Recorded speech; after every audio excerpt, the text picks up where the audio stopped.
ఆడబెట్టివో.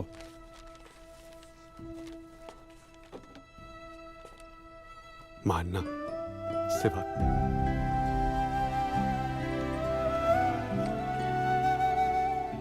నా దగ్గర అది ఒక్కటే ఫోటో ఉంది సార్, జర జాగ్రత్త. అరే వచ్చిన పని అయిపోయింది కదరా, సారుకు తెలియదా రెండు స్కెచ్లు ఎంతసేపు అయినా పర్లేదు సార్, నేను బయటనే వెయిట్ చేస్తుంటా. సారు కోపం వస్తుంది. సార్ అయిపోయినాక చెప్పురు సార్. Thank you. నా చేతులతో అప్పు చెప్పిన నా మనవడు సార్. ఏం తేవాలోలే సార్ ఆ ముసలోడికి ఏం కావాలంట? చూపించండి సార్. ఎవడు కావాలంట? సార్ పొమ్మని చెప్తే ఇంటలేడు సార్. నా మనవడు జోగిని మీకే అప్పగించిన కదా సారు. ఏమైందిరా? జోగి అన్న నక్సలైట్ నిన్న రాత్రి వచ్చి లొంగిపోయినాడు.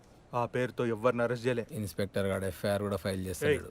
ఎఫ్ఐఆర్ బండలు తెచ్చేయండి, ఈ పెద్ద మనిషి చూసుకుంటాడు. Okay sir. పాపం రా పోరాడు, ఎన్కౌంటర్ తీసుకుపోతున్నాడు. కోర్టులో లొంగిపోయి ఉంటే పానాలతో అని ఉంటుండే. రాత్రి తీసుకొచ్చి నేనే మీకు అప్పగించిన కదా సార్. మీరే అబద్ధం చెప్తే ఎట్లా సార్?